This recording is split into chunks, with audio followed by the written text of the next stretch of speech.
Copyright disclaimer under Section 107 of the Copyright Act 1976. Allowance is made for fair use for purposes such as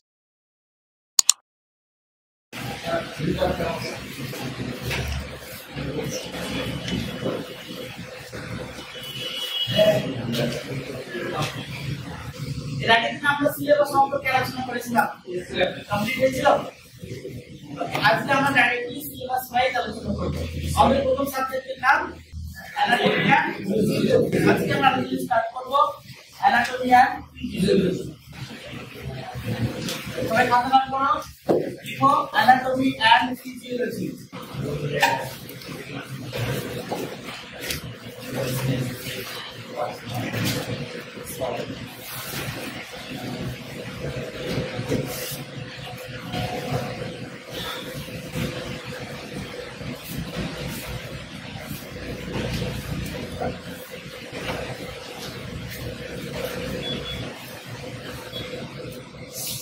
Anatomy and physiology. সারা আমরা বলছি human anatomy and physiology. Anatomy মানে structure, আমরা বলতে পারি গঠন। Physiology মানে function, আমরা বলতে পারি কাজ। স্ট্রাকচার আমরা বলতে পারি গঠন। কার গঠন? Human body. হিউম্যান বডি আমরা কি কোর্স আলোচনা করছি?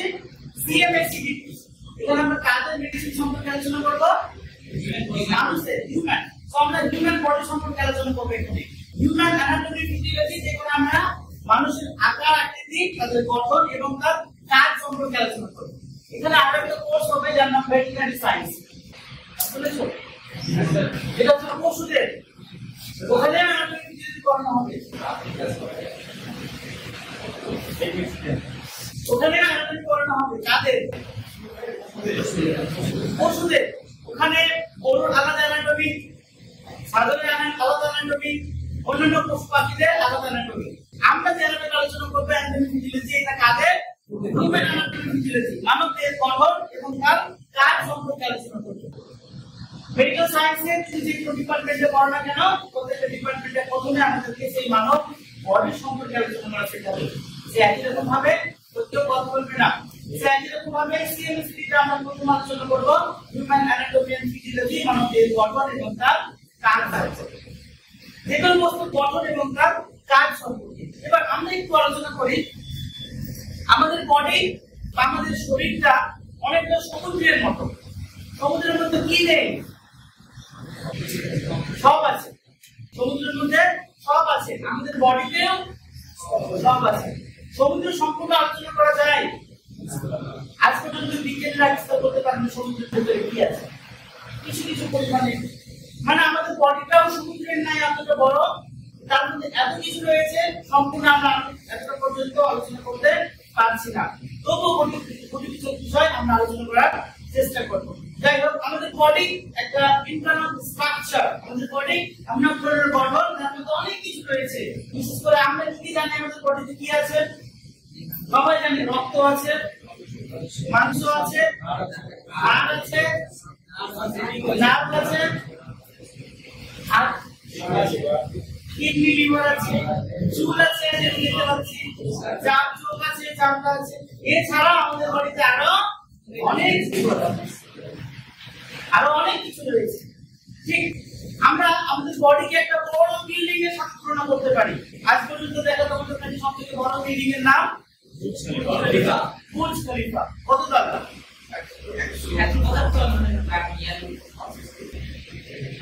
163। বুর্জ খলিফা 163 তলা। এই বিল্ডিংটা যদি আমরা জানতে চাই তাহলে কি করে জানবো? পুরো বিল্ডিংটা জানতে চাইছি, এর মধ্যে কি আছে, কি কি বিষয় রয়েছে, কি কাজ হয়, কোনটা কেমন দেখতে হয়। পুরো গ্রাউন্ড ফ্লোর থেকে একদম টপ ফ্লোর পর্যন্ত কি একই দেখতে? আলাদা আলাদা স্ট্রাকচারটা একই? প্রত্যেকটা ফ্লোরে, প্রত্যেকটা রুমে একই কাজ হয় না। সেখানে প্রত্যেকটা সিস্টেম, প্রত্যেকটা ফ্লোর ওয়াইজ, প্রত্যেকটা রুম ওয়াইজ আলাদা আলাদা কাজ হয়। আমাদের বডিটা ওইরকম কতগুলো ফ্লোরে বিভক্ত, কতগুলো পার্টসে বিভক্ত। কিন্তু সত্যি কথা বলতে ওই যে বুর্জ খলিফা তৈরি হয়েছে পার্টিকুলার কিছু বিষয় দিয়ে, তাদেরকে বলি আমরা ইট। কি দিয়ে তৈরি হয়েছে? ইট। যদি ইট না থাকতো তাহলে ওই বিল্ডিংটা তৈরি করা যেত? বিল্ডিংটাকে ভেঙে দিই কি পাবো একদম টুকরো টুকরো করে দিলাম বিল্ডিংটাকে তাহলে আমরা কি পাবো ইট দেখতে পাবো ইট একটা সেল একটা কোষ যেগুলো একসাথে জুড়ে দিলে কি তৈরি করেছে একটা বিল্ডিং তৈরি করেছে একই রকম ভাবে আমাদের বডি একটা বিল্ডিং এর মতো এই বিল্ডিংটা যদি আমরা ভাঙি আমাদের বডি যদি আমরা ভাঙি একদম ছোট ছোট করে দিই তাহলে কি পাবো কোষ পাবো বা সেল পাবো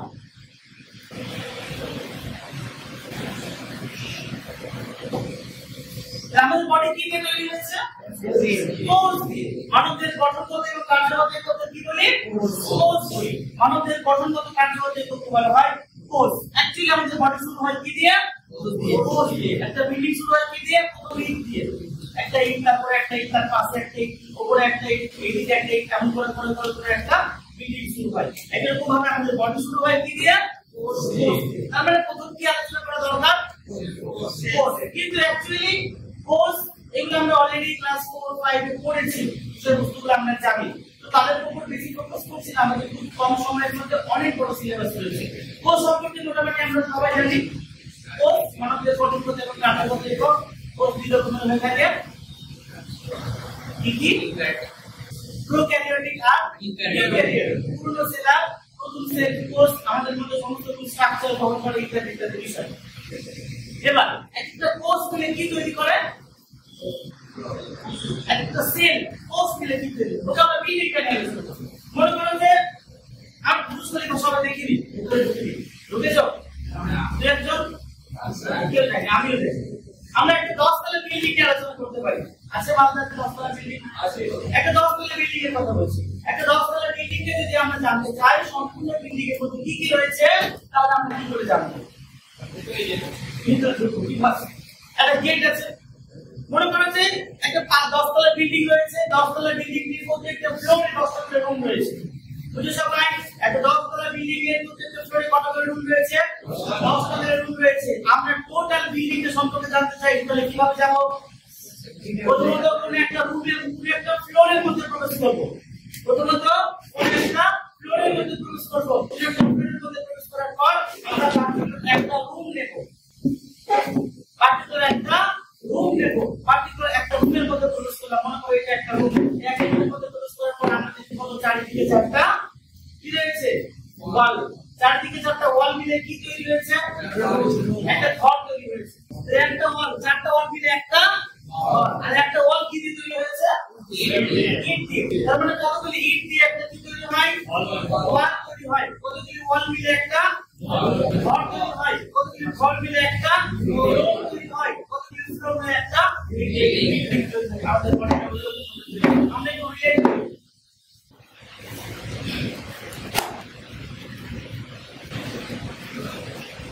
আমরা একটু রিলেট করি তাহলে প্রথমত কি ছিল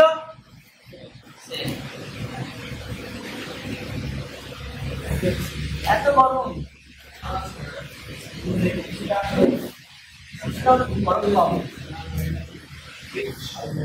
কতগুলি ইট দিয়ে কি তৈরি হয় ওয়াল তৈরি হয় কতগুলি ওয়াল মিলে একটা রুম তৈরি হয় কতগুলো রুম মিলে একটা ফ্লোর তৈরি হয় কতগুলো ফ্লোর মিলে বুঝতে পেরেছো বিল্ডিং কার সাথে তুলনা করছি বডির সাথে বিল্ডিং কার সাথে তুলনা করছি বডির সাথে আর ইট কার সাথে তুলনা করছি দেহের সাথে কতগুলি কোষ মিলে একটি কতগুলি সেল মিলে একটি টিস্যু তৈরি হয় কতগুলি টিস্যু মিলে একটি অর্গান তৈরি হয় কতগুলি অর্গান মিলে একটি সিস্টেম তৈরি হয় কতগুলি সিস্টেম মিলে একটি বডি তৈরি হয় যদি আমরা বডিকে জানতে চাই তাহলে কি করে জানবো কোন একটা বিল্ডিং এ রাতে গেলাম লিখে চলেছিলাম একটা ফ্লোর নিয়ে প্রথমে কি লিখলাম একটা ফ্লোর সেই ফ্লোরের মধ্যে একটা রুম সেই রুমের মধ্যে প্রত্যেকটা দেওয়াল প্রত্যেকটা ইট সম্পর্কে জেনেছিলাম তাই তো আগে লিখে দাও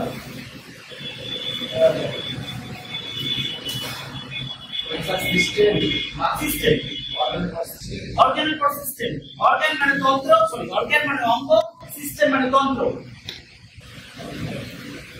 অঙ্গ অর্গান মানে অঙ্গ সিস্টেম মানে তন্ত্র আর বডি তন্ত্র থেকে তৈরি হয় বডি টিস্যু মানে কলা টিস্যু মানে কলা। তুমি ভিডিওটা কি করবে?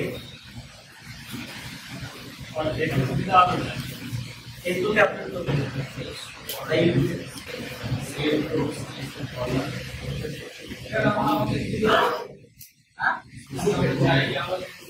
গ্রুপে অ্যাড করা যায়, সেখানে যদি আবার তো ফেসবুকে বলতে পোস্ট করে দেয় না করে তাহলে কি আছে? এটা হয় না কেন? আমরা কি সম্পর্কে আলোচনা করব? বডি সম্পর্কে। এই বডিকে আমরা কতগুলি সিস্টেম দিয়ে ডিভাইড করতে পারি, সিস্টেম কতগুলি অর্গান দিয়ে ডিভাইড করতে পারি, অর্গানকে আমরা টিস্যু দিয়ে ডিভাইড করতে পারি, টিস্যুটা ভাঙলে আমরা কি পাবো? সেল পাবো। বুঝা গিয়েছে? যেমন একটা বিল্ডিং এর মধ্যে কতগুলি ফ্লোর থাকে, কতগুলি ফ্লোরের মধ্যে আবার কতগুলি রুম থাকে, প্রত্যেকটা রুমের মধ্যে আবার ওয়াল থাকে, ওয়ালগুলি ভাঙলে টিস্যু হয়, টিস্যুকে ভাঙলে সেল পাই, অর্গানকে ভাঙলে টিস্যু পাই, সিস্টেমকে ভাঙলে অর্গান পাই, বডিকে ভাঙলে সিস্টেম পাই। বডি জানতে চাইছি, কি জানবো? Body system. বডিকে জানলে আমরা আগে সিস্টেম সম্পর্কে জানবো। পুরো বডিকে আমরা কতগুলি সিস্টেমে ডিভাইডেড করব। আমি যে বিল্ডিং এর উদাহরণ দিয়েছিলাম, সেই বিল্ডিং এ কতগুলি ফ্লোর ছিল? 10টা। একই রকম ভাবে আমাদের বডিতে কতগুলি সিস্টেম রয়েছে? 10টা। আমরা হেডিং করব সিস্টেম অফ আওয়ার বডি। এসো সিস্টেম অফ বডি। বড় করে হেডিং করো সিস্টেম অফ আওয়ার বডি। বুঝতে পারছো সবাই? পড়াশোনা করতে কঠিন।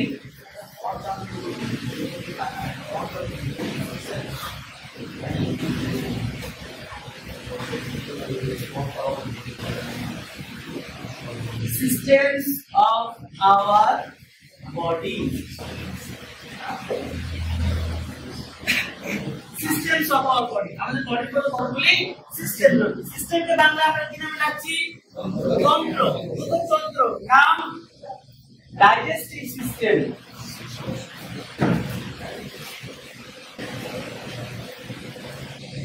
প্রথম সিস্টেম নাম digestive system.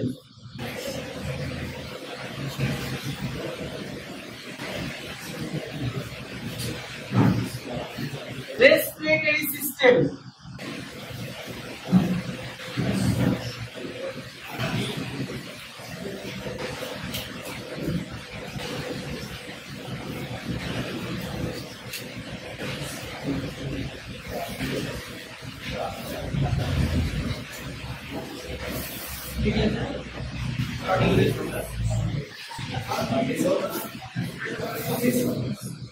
Digestive system, respiratory system, cardiovascular system,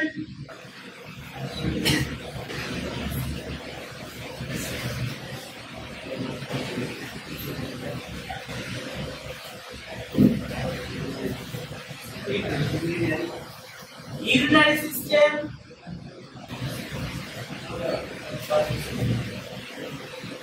reproductive system,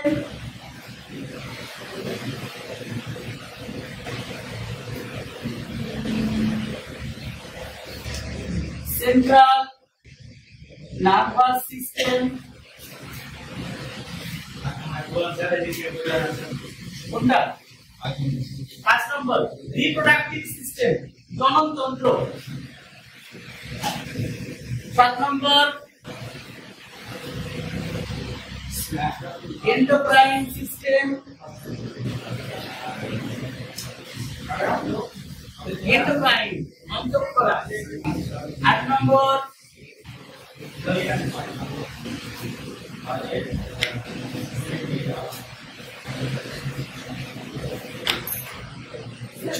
immune system, immunity।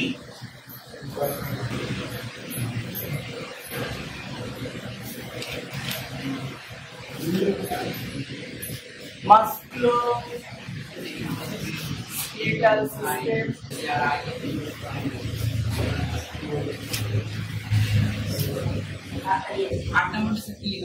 Size के हिसाब से बस चलती है। তোমরা আগে এসে এই দিকে বসবে মেয়েরা musculoskeletal system SKELETAL musculoskeletal system 10 number sensory organ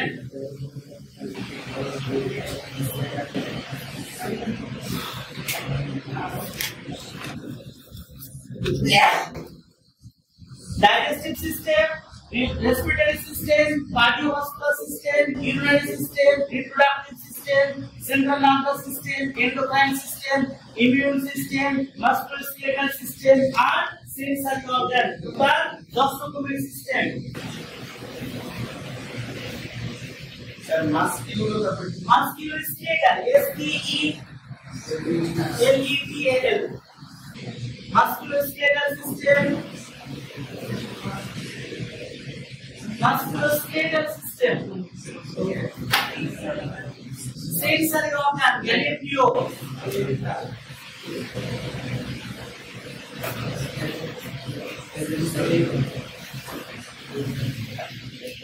Bangla তো বলে দিই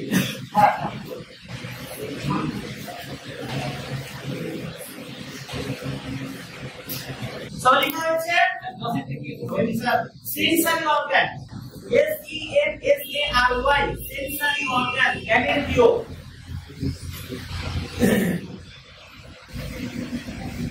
সবাই লিখা হয়েছে ওকে ডাইজেস্টিভ সিস্টেম কে আমরা পাচন তন্ত্র নামে রাখি পাচন তন্ত্র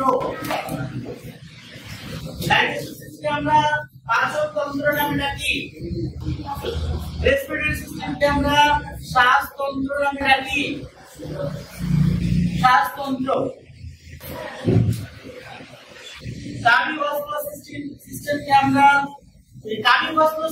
কার্ডিওভাস্কুলার সিস্টেম নামে ডাকা হয় মেইনলি এখানে হার্ট সম্পর্কে আলোচনা করা হবে হার্ট এন্ড ব্লাড সম্পর্কে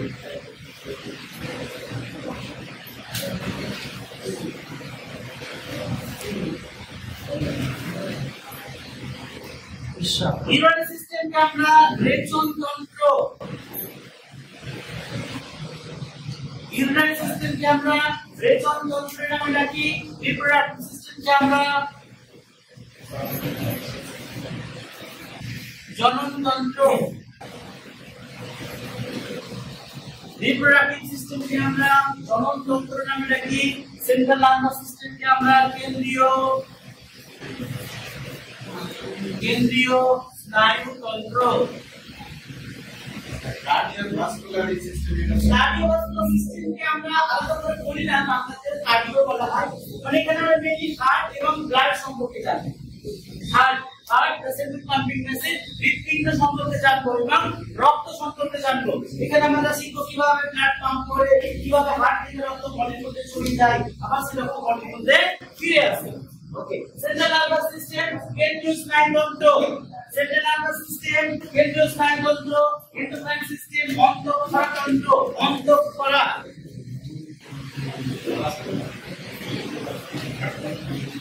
অন্তঃক্ষরা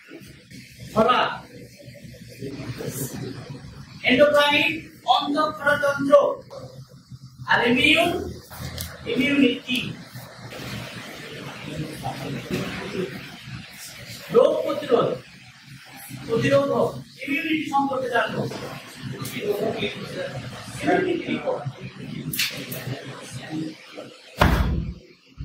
সেন্ট্রাল নার্ভাস বাংলা কেন্দ্রীয় স্নায়ুতন্ত্র সেন্ট্রাল নার্ভাস কেন্দ্রীয় স্নায়ুতন্ত্র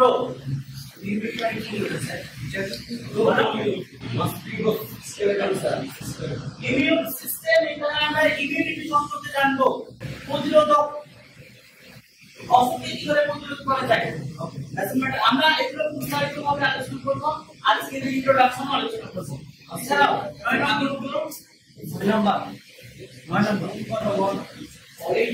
আমি এখন বলিনি বলবো আমি বোর্ডে লিখেছি ওটা আমার দায়িত্ব বলা ঠিক আছে যখন আমি বুঝে দেবো তার আগে পর্যন্ত আমি সংশ্লেষ করবো যদি না বলি তখন জিজ্ঞাসা করবে মাস্কুলোস্কেলেটাল সিস্টেম কঙ্কাল তন্ত্র কঙ্কাল হাড় মাস্কুলোস্কেলেটাল সিস্টেম কঙ্কালতন্ত্র,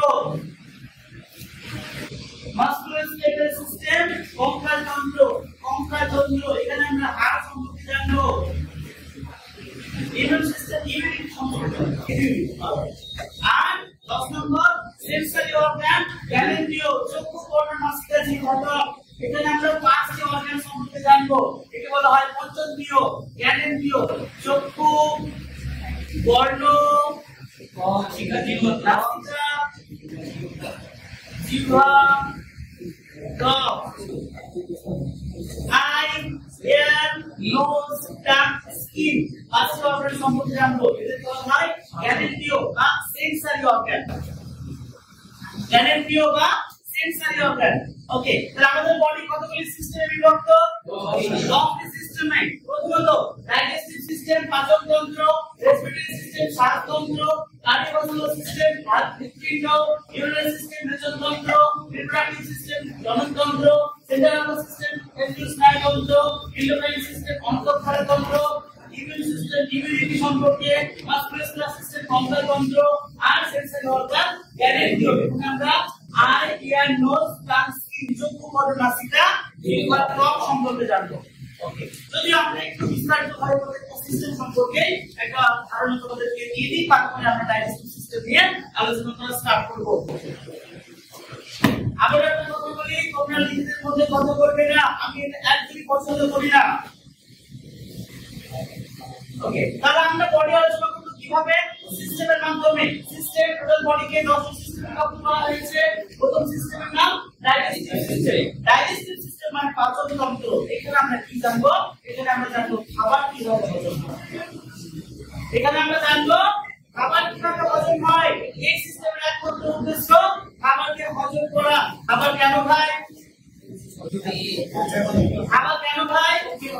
শক্তি উৎপন্ন করার জন্য। কিন্তু এই সিস্টেম আমাদেরকে শক্তি দিতে পারে না, এই সিস্টেম খাবারকে হজম করে দেয়।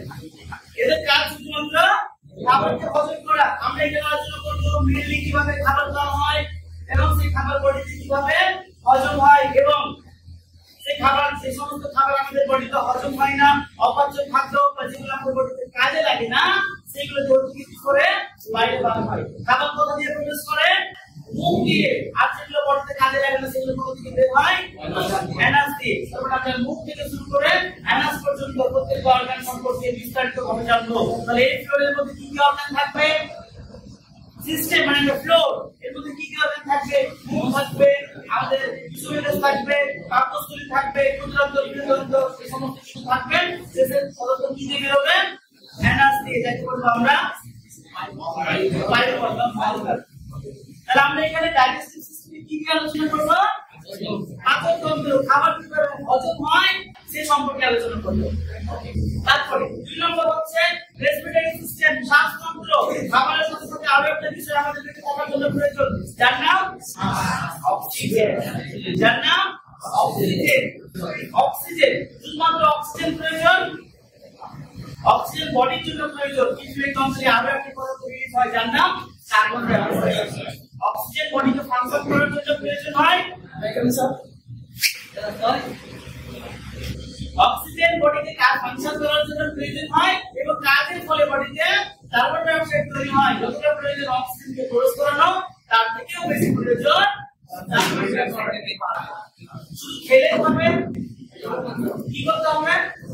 বাইরে পাস করতে হবে, এলিমিনেশন করতে হবে, স্টুল পাস করতে হবে, মল ত্যাগ করতে হবে। কোনটা বেশি জরুরি, খাওয়াটা না মল ত্যাগ করা?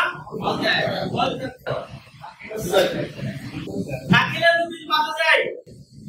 না খেলে যখন আমাদের খাওয়ার জন্য সেন্সেশন ফিলিংস তৈরি হবে, ইচ্ছে তৈরি হবে খাওয়ার, ওই থেকে আমরা 2 দিন পর্যন্ত না খেয়ে বেঁচে থাকতে পারি।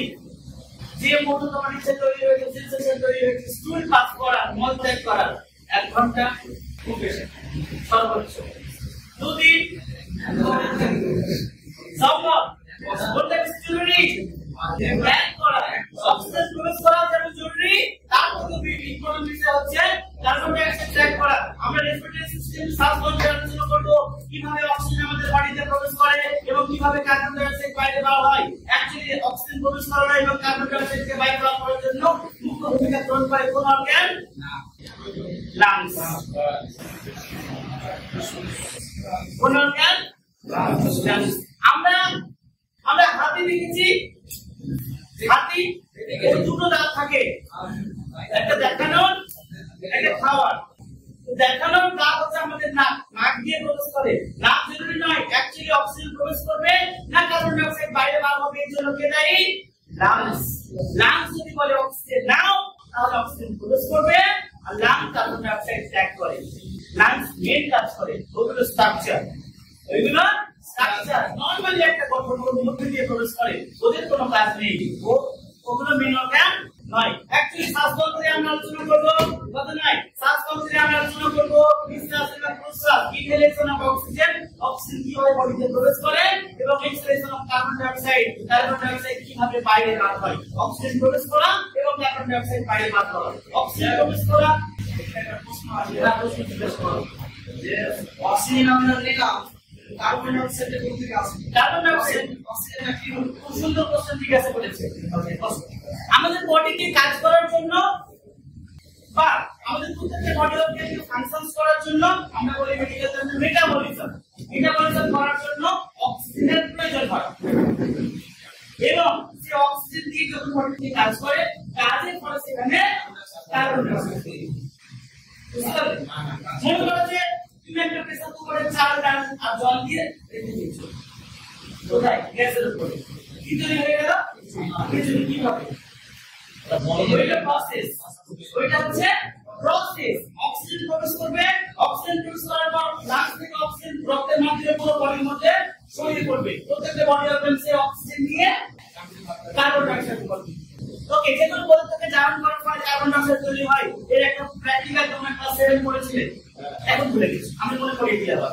মনে করার জন্য ওরা বলছে, বিজ্ঞানী বলছে যে কোনো পদার্থকে জারণ করার জন্য, মানে কাজ করার জন্য অক্সিজেনের প্রয়োজন হয়, এবং অক্সিজেনের ফলে, সেই কাজ করার ফলে কি তৈরি হয়? কার্বন ডাই অক্সাইড তৈরি হয়। এই প্র্যাকটিস তোমরা করেছিলে। ওকে, একটা কাঁচের জার নেওয়া হয়েছিল, একটা কাঁচের জার, এদিকে দেখো সবাই, একটা কাঁচের জার ওইটা নেওয়া হয়েছিল, ওর মধ্যে একটা মোমবাতি জ্বালিয়ে দেওয়া হয়েছিল, তারপর উপরে ঢাকনাটা লাগিয়ে দেওয়া হয়েছিল। এই প্র্যাকটিক্যাল দেখেছিলে তোমরা? সেটা কাঁচের জার নেওয়া হয়েছিল, ওর মধ্যে একটা মোমবাতি জ্বালানো হয়েছিল, মোমবাতি জ্বালানোর পর উপর থেকে ঢাকনাটা লাগিয়ে দিলেন, কিছুক্ষণ পর মোমবাতিটা বন্ধ হয়ে গিয়েছিল। কেন? অক্সিজেন কোথায় গেল? অক্সিজেন কোথায় গেল? ওই যে মোমবাতিটা জ্বলছিল লাল পদ্ধতিতে, অক্সিজেন নিয়ে মোমবাতিটা চলছিল, আর যখন অক্সিজেন শেষ হয়ে গিয়েছে তখন সেই জারণটা বন্ধ হয়ে গিয়েছে, এবং যখন আমরা ঢাকনাটা খুলবো তখন যেটা গ্যাস বেরিয়ে আসবে, সেই গ্যাস কার্বন ডাই অক্সাইড। যে কোনো পদার্থকে জ্বালানোর জন্য কিসের প্রয়োজন হয়? অক্সিজেন, এবং তারপরে কি তৈরি হয়? Carbon die oxide. এটা তার প্রমাণ আমরা ক্লাসে দেখব। বুঝতে পেরেছেন? ওকে, আমরা আলোচনা করেছিলাম রেসপিরেটরি সিস্টেম সম্পর্কে, শ্বাসতন্ত্র সম্পর্কে, কিভাবে অক্সিজেন বদল হয়, কিভাবে অক্সিজেন আমাদের বডিতে প্রবেশ করে। অক্সিজেন আমাদের বডিতে প্রবেশ করে কার মাধ্যমে? নাকের মাধ্যমে। নাক, তারপরে কিছু স্ট্রাকচার রয়েছে, নোজ, ফ্যারিংস, ল্যারিংস এর পর ট্রাকিয়া। ট্রাকিয়া মানে শ্বাসনালী, ট্রাকিয়া শ্বাসনালী। ওকে, ট্রাকিয়ার পর সে সমস্ত অক্সিজেন গুলো পৌঁছে যায় কোথায়? লাংস এর মধ্যে। লাংস এই সমস্ত অক্সিজেনের মধ্যে পিউরিফিকেশন করে, লাংস অক্সিজেনকে নিয়ে নেয়, এবং লাংস থেকে কার্বন ডাই অক্সাইড আবার ওই একই পথে যে পথে অক্সিজেন প্রবেশ করেছিল, সেই একই পথে কার্বন ডাই অক্সাইড আবার বাইরে বার হয়। সঙ্গে সঙ্গে কাজ করে দিলে, সঙ্গে সঙ্গে নয়, কাজ করে দিলে না। অ্যাকচুয়ালি তোরা ব্লাড ব্যাংকে ব্লাড দিয়েছো, মনে করো যে তুমি একজনকে ব্লাড দিচ্ছ, ওই একটা পেশেন্টের নামে ব্লাড তুমি দিচ্ছ, তো তোমার কাছ থেকে তোমার বডি থেকে ব্লাড না হলো, ওই পেশেন্ট বাড়িকে হ্যান্ড ওভার দিয়ে দেওয়া হয় না? কি করা হয়? তারপর দিয়ে দেওয়া হয়, চেক করা হয়, তারপর দিয়ে দেওয়া হয়, টেস্ট করা হয়, তারপর দিয়ে দেওয়া হয় না? কিছুক্ষণ রাখার পর দিয়ে দেওয়া হয় না? কি করা হয়? তুমি যে ব্লাডটা দিয়েছো, ওই ব্লাডটা রেখে দেওয়া হয়, আর অন্য একটা ব্লাড ওই ভিতরে তোমাকে দিয়ে দেওয়া হয়। তুমি যে ব্লাডটা দিয়েছো, সেই ব্লাডটা দেওয়া হয় না ওই পেশেন্টকে, ওই পেশেন্টকে আগে যে ব্লাড গুলো রয়েছে সেইগুলো দিয়ে দেওয়া হয়। একটা ব্লাড দেওয়ার পর 3 মাস পর্যন্ত ভালো থাকে, তারপর নষ্ট হয়ে যায়। শুনো, একটা ব্লাড যখন আমরা পেশেন্টকে দিই 3 মাস পর্যন্ত ভালো থাকে, তারপর নষ্ট হয়ে যায়। ব্লাড ব্যাংকে মনে করো 1000 ব্লাড রয়েছে বিভিন্ন গ্রুপের, 30 গ্রুপের 1000 ব্লাড রয়েছে। ওই 1000 ব্লাড ব্লাড তোমার যে ব্লাডটা তুমি দিচ্ছ সেই ব্লাডটা যদি দিয়ে দেওয়া হয় পেশেন্ট দিয়ে দেওয়া আগে ব্লাড আস্তে আস্তে কি হবে এক্সপায়ার হয়ে যায়। ওকে আমাদের বাড়িতে পেঁয়াজের চাষ করা হয় মানে বাড়িতে খাওয়ার জন্য। তো একটা সময় আমাদের বাড়িতে এখন পেঁয়াজগুলো স্টোর রয়েছে, ঠিক আছে। তো মাঝে মাঝে আমার মা কি করে জানো, পেঁয়াজগুলোকে বাইরে বার করে নিয়ে আসে, সবগুলোকে পরীক্ষা করে যেগুলো একটু দুর্বল হয়ে গেছে যেগুলো পচে যাবে সেগুলোকে বাইরে বার করে দেয়, আপনি রেখে দেয়। যেগুলো পচে যাবে বলে মনে হয় সেগুলোকে আগে খাওয়া যায়। কেন? নষ্ট হয়ে যাবে। একই কারণে ওই সমস্ত ব্লাডগুলো যেগুলো তুমি আজকে দিচ্ছ সেগুলো রেখে দেওয়া হয় আর আগেরগুলো তোমাকে দিয়ে দেওয়া হয়। আমরা যখন অক্সিজেন নিই, শুধু সবাই আমরা যখন অক্সিজেন নিই, অক্সিজেন নাও সবাই, অক্সিজেন নাও, অক্সিজেন নাও, অক্সিজেন নিলাম, কি ত্যাগ করলাম? Carbon die oxide. যে অক্সিজেনটা নিলাম ওটা বাইরে বেরিয়ে আসছে কার্বন ডাই অক্সাইড আকারে না, আমরা যে অক্সিজেনটা নিলাম ওটা চলে গেল বডিতে। আর আগে কার্বন ডাই অক্সাইড অনেকক্ষণ আগে যে অক্সিজেন প্রবেশ করেছিল সেই অক্সিজেনটা বডিতে কাজ করার ফলে কার্বন ডাই অক্সাইড রূপান্তরিত হয়েছে, সেটা এখন বেরিয়ে আসলো। সাথে সাথে নয়, তখন বের হয় কাজ করার পরে। অক্সিজেন যেটা আমি এখন প্রবেশ করলাম সেটা অনেকক্ষণ পরে কি আকারে বেরিয়ে আসবে, কার্বন ডাই অক্সাইড আকারে বেরিয়ে আসবে। যে অক্সিজেনটা প্রবেশ করছি সেটা প্রথমে লাংসে যায়, লাংস থেকে বডির মধ্যে ছড়িয়ে পড়ে, ছড়িয়ে পড়ার পর কাজ হয়, কাজ করার পরে কার্বন ডাই অক্সাইড তৈরি হয়, দিয়ে সেটা বাইরে বেরিয়ে আসে। বুঝে গিয়েছে? তাহলে ওই অক্সিজেনটা নয়। ক্লিয়ার? এই সমস্ত বিষয় সম্পর্কে আমরা আলোচনা করব রেসপিরেটরি সিস্টেম সম্পর্কে, শ্বাসতন্ত্র সম্পর্কে। এখানে আমরা মেইনলি অক্সিজেন ইনহেলেশন আর কার্বন ডাই অক্সাইডের এক্সপিরেশন, অক্সিজেন প্রবেশ করবে এবং কার্বন ডাই অক্সাইড বাইরে বার হবে। এখানে আমরা প্রত্যেকটা এই রেসপিরেটরি সিস্টেমের প্রত্যেকটা অর্গান সম্পর্কে নোজ, ফ্যারিংস, ল্যারিংস, ট্রাকিয়া, তারপরে ব্রোঙ্কাই, ব্রোঙ্কিওলস, লাংস, টোটাল সিস্টেম টোটাল অর্গানগুলো সম্পর্কে আমরা বিস্তারিতভাবে আলোচনা করব। নাম রেসপিরেটরি সিস্টেম। এরপরে 3 নম্বর সিস্টেম কি বলছি আমরা? Cardiovascular system. Cardiovascular system mainly cardiovascular সিস্টেমে আমরা হার্ট এবং ব্লাড সম্পর্কে জানবো। হার্ট অদ্ভুত একটা স্ট্রাকচার যার কাজ পাম্প করা। হার্ট অদ্ভুত স্ট্রাকচার যার কাজ পাম্প করা। হার্ট যদি পাম্প করে তবে হার্ট থেকে রক্ত বডির মধ্যে ছড়িয়ে পড়বে। হার্ট যদি পাম্প করে তবে হার্ট থেকে রক্ত বডির মধ্যে ছড়িয়ে পড়বে এবং হার্ট ওই পাম্প করার ফলেই বডি থেকে আবার রক্ত হার্টের মধ্যে আসবে। হার্ট পাম্প করলে হার্ট থেকে রক্ত বডির মধ্যে ছড়িয়ে পড়বে। হার্ট পাম্প করলে হার্ট থেকে রক্ত বডির মধ্যে ছড়িয়ে পড়বে, আবার বডি থেকে রক্ত হার্টের মধ্যে ফিরে আসবে। এই পাম্প করাকে বলছি আমরা, কন্ট্রাকশন এন্ড রিল্যাক্সেশন। হার্ট যখন কন্ট্রাকশন করবে, হার্ট থেকে রক্ত বাইরে বের হবে। বাইরে মানে হাত থেকে রক্ত বেরিয়ে পুরো বডির মধ্যে ছড়িয়ে পড়বে। আবার হার্ট যখন রিল্যাক্সেশন হবে, আবার বডি থেকে রক্ত হার্টের মধ্যে ফিরে আসবে। যেগুলো গিয়েছিল ওইগুলো ফিরে আসবে না, আগের বার যেগুলো গিয়েছিল ওইগুলো ফিরে আসবে। এই হার্টের কন্ট্রাকশন এবং রিল্যাক্সেশন, হার্টের কন্ট্রাকশন এবং রিল্যাক্সেশন কে একসাথে বলা হয় পাম্প করা। হার্টের কন্ট্রাকশন এবং রিল্যাক্সেশন কে একসাথে বলা হয় পাম্প করা। এই কন্ট্রাকশনের ফলে কি তৈরি হয়? ব্লাড প্রেসার তৈরি হয়। কন্ট্রাকশনের ফলে কি তৈরি হয়? পালস রেট তৈরি হয়। কন্ট্রাকশনের ফলে কি তৈরি হয়? ওয়েভ তৈরি হয়। কন্ট্রাকশনের ফলে কি তৈরি হয়? বডি অর্গানের মধ্যে ব্লাড ছড়িয়ে পড়ে। কন্ট্রাকশনের ফলে বডি অর্গানের মধ্যে ব্লাড পৌঁছায়। রিল্যাক্সেশনের ফলে বডি অর্গান থেকে ব্লাড আবার ফিরে আসে। এই হার্টের কন্ট্রাকশন হওয়া অত্যন্ত জরুরি। এবং হার্ট থেকে রক্ত কিভাবে বাইরে বের হয়? ব্লাড ভেসেলস এর মাধ্যমে। তার মাধ্যমে বাইরে বের হয় ব্লাড ভেসেলস এর মাধ্যমে। বুঝতে পারছো না? হার্ট কিভাবে কন্ট্রাকশন করে এই পদ্ধতিকে জানার জন্য আমাদের কি করতে হবে? জমিতে জল দিতে হবে। জমিতে জল দেওয়ার জন্য আমরা একটা মেশিন কিনে থাকি। ওই মেশিনের যেরকম পাইপ থাকে, একটা পাইপ যে পাইপ জল মেশিনের মধ্যে নিয়ে আসে, যেটাকে বলা হয় সাকশন পাইপ। কিলো সবাই আরো একটা পাইপ থাকে, যে পাইপের মাধ্যমে জল মেশিন থেকে বাইরে বের হয়। মেশিন থেকে বাইরে বের হয়। তো দুটো পাইপ থাকে, একটা পাইপে হাতের মধ্যে রক্ত আসে, একটা পাইপে হাত থেকে রক্ত বাইরে বের হয়। ঠিক আছে, মানে মেশিনের মধ্যে একটা পাইপে মেশিনের মধ্যে জল আসে, একটা দিয়ে বাইরে বের হয়। টোটাল সিস্টেমটাকে আমরা আলোচনা করব কার্ডিওভাস্কুলার সিস্টেম। কার্ডিওভাস্কুলার সিস্টেম এছাড়াও আমরা এখানে ব্লাড সম্পর্কে আলোচনা করব। ব্লাড কাকে বলে, ব্লাড থেকে কেমন হয়, ব্লাডের আদতে কাজ কি, ব্লাডের মধ্যে কি কন্টেন্ট থাকে, এটা সম্পর্কে আমরা আলোচনা করব কার্ডিওভাস্কুলার সিস্টেম।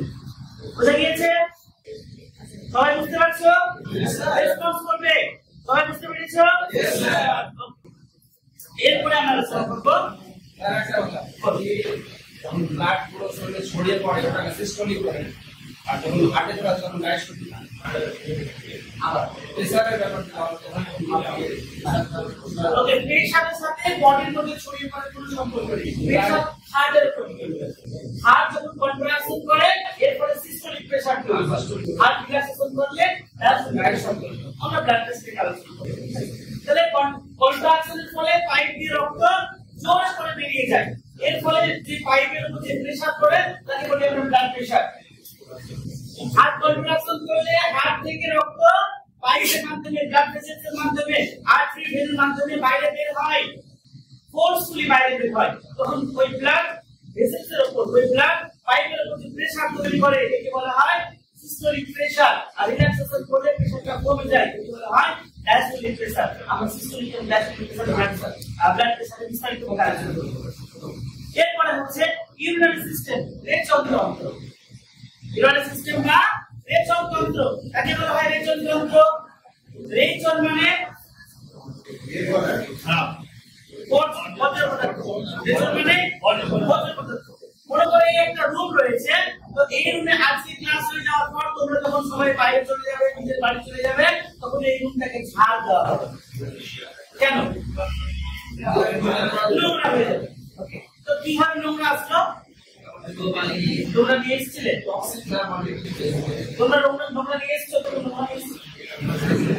কে নিয়ে এসছে কেউ নিয়ে আসেনি ওটা অটোমেটিক আমাদের সাড়ে চলে এসেছে তো আমরা এখানে কি করতে এসেছি কাজ করতে এসেছি প্রত্যেকটা বিষয় নিয়ে কাজ বলে তুমি বসে কাজ করছো আমি দাঁড়িয়ে কাজ করছি কাজ বলে যে কোনো বিষয় নিয়ে কাজ বলে ঠিক আছে দাঁড়িয়ে থাকাটাও কাজ তো এই কাজ করার ফলে কি তৈরি হয় আমাদের বডিতে প্রত্যেকটা অর্গান কাজ করার ফলে কি তৈরি হয় নোংরা তৈরি হয় কি তৈরি হয় নোংরা তৈরি হয় এই নোংরাগুলো কোথায় থাকে রক্তের মধ্যে মিশে থাকে যে যন্ত্র বা যে সিস্টেম সেই নোংরাগুলোকে বাইরে বার করে তাকে বলা হয়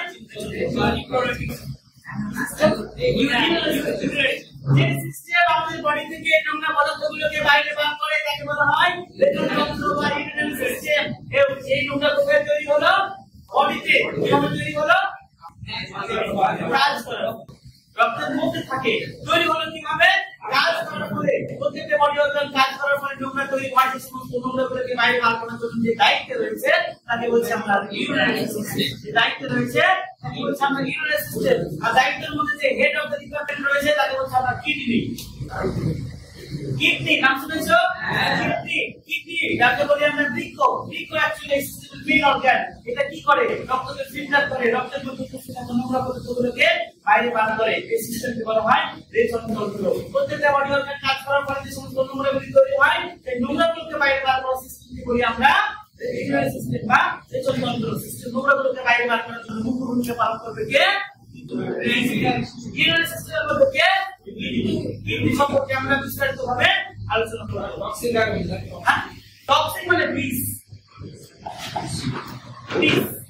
টক্সিন মানে বিষ টক্সিন আমাদের বডির বিভিন্ন অর্গানে তৈরি হতে পারে এরপরে কথা নয় এরপরে আমরা আলোচনা করব রিপ্রোডাক্টিভ সিস্টেম বা জননতন্ত্র রিপ্রোডাক্টিভ সিস্টেম বা জননতন্ত্র মেইনলি জননতন্ত্রকে আমরা দুই ভাগে ভাগ করি মেল রিপ্রোডাক্টিভ সিস্টেম বা পুংজননতন্ত্র ফিমেল রিপ্রোডাক্টিভ সিস্টেম বা স্ত্রীজননতন্ত্র আমাদের ফিমেল আর মেলের দুটো বডি সেম পার্থক্য কোথায় এই রিপ্রোডাক্টিভ সিস্টেম প্রত্যেকটা মহিলার হার্ট আছে লাংস আছে কিডনি আছে তার ব্রেন আছে তার প্রত্যেকটা অর্গান রয়েছে তার ইমিউনিটি রয়েছে তার মাসলস রয়েছে তার হাড় রয়েছে তার কনজেনিটাল রয়েছে সবই সেম পার্থক্য কোথায় শুধুমাত্র জননতন্ত্র ওদের জননতন্ত্র আর আমাদের জননতন্ত্র ফিমেল রিপ্রোডাক্টিভ সিস্টেম আর মেল রিপ্রোডাক্টিভ সিস্টেম প্রত্যেকে আলাদা আলাদা আমরা এখানে দুটো সিস্টেম আলাদা আলাদা করে আলোচনা করব ফিমেল রিপ্রোডাক্টিভ সিস্টেম আর মেল রিপ্রোডাক্টিভ সিস্টেম জননতন্ত্র আর স্ত্রীজননতন্ত্র এই স্ত্রীজননতন্ত্রে আমরা দেখব ইউট্রাস জরায়ু ওভারি বা টোটাল সিস্টেমটা আমরা এর সাথে ইনক্লুড করব প্রেগন্যান্সি আমরা এখানে প্রেগন্যান্সি সম্পর্কে আলোচনা করে নেব সিলেবাসে প্রেগন্যান্সি কোন জায়গায় পড়াতে বলেছেন কিন্তু আমরা এই অ্যানাটমিতে প্রেগন্যান্সি সম্পর্কে আলোচনা করে নেব মেনস্ট্রুয়েশন মেনস্ট্রুয়াল সাইকেল সম্পর্কে আলোচনা করে নেব এখানে মেইনলি আমরা জননতন্ত্র সম্পর্কে আলোচনা করব আমরা জানবো কিভাবে একটা মহিলা প্রেগন্যান্ট হয় এবং প্রেগন্যান্সি হওয়ার জন্য কিছু বিষয় বস্তুর প্রয়োজনীয়তা রয়েছে। অ্যাজ প্রত্যেকটা structure, ovary, Fallopian tube, uterus, জরায়ু, এই সমস্ত কিছু সম্পর্কে আলোচনা করব। আর কিছু অ্যাবনর্মালিটি সম্পর্কে আলোচনা করব, যে মহিলাদের ইনফার্টিলিটি কেন হয়। ইনফার্টিলিটি মানে বন্ধাত্মতা কেন হয়, কেন মহিলা মা হতে পারে না। একটা মহিলা মা হতে পারছে না, এর জন্য শুধুমাত্র সেই মহিলাই দায়ী না। আমরা পুরুষ সম্পর্কে আলোচনা করব, কেন সেই পুরুষের ক্ষমতা নেই মহিলাকে কনসিভ করার, ফার্টিলাইজেশন করার। ঠিক আছে, আমরা পুরুষ সম্পর্কে আলোচনা করব। জনতন্ত্রে আমরা মহিলার পরে আমরা পুরুষের তার টেস্টি সম্পর্কে, তার স্ক্রোটাম সম্পর্কে এবং প্রত্যেকটা স্ট্রাকচার সম্পর্কে আমরা বিস্তারিতভাবে আলোচনা করব। প্রত্যেকটা অর্গানের ফাংশন সম্পর্কে আমরা আলোচনা করব। তাহলে ফিমেল রিপ্রোডাক্টিভ সিস্টেম কথা নয়, ফিমেল রিপ্রোডাক্টিভ সিস্টেম আর মেল রিপ্রোডাক্টিভ সিস্টেমে আমরা জনতন্ত্র এবং স্ত্রীজনতন্ত্রে আমরা দেখব কিভাবে প্রেগন্যান্সি হয়ে থাকে এবং প্রত্যেকটা অর্গানের প্রত্যেকটা স্ট্রাকচারের কাজ সম্পর্কে, তার বিস্তারিত ফাংশন সম্পর্কে আমরা আলোচনা করব। এটা হচ্ছিল আমাদের কি রিপ্রোডাক্টিভ সিস্টেম। এছাড়াও রয়েছে সেন্ট্রাল নার্ভাস সিস্টেম বা কেন্দ্রীয় স্নায়ুতন্ত্র, central nervous system. Central nervous সিস্টেমে আমরা মেইনলি আলোচনা করব ব্রেন এবং স্পাইনাল কর্ড সম্পর্কে, ব্রেন সম্পর্কে আলোচনা করব। আমাদের বডিকে কমপ্লিটলি নিয়ন্ত্রণ করে কে? ব্রেন। ব্রেন না থাকে তোমরা কি বুঝতে করতে পারবে এখানে কেন? ব্রেন শুধুমাত্র ভারসাম্য বজায় রাখতে সাহায্য করে, শুধুমাত্র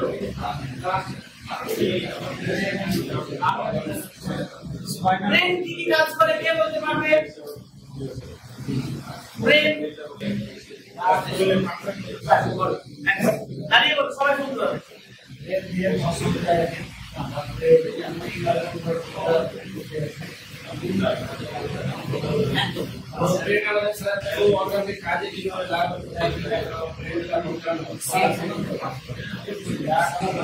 প্রত্যেকটা মানে অর্গানটা বডি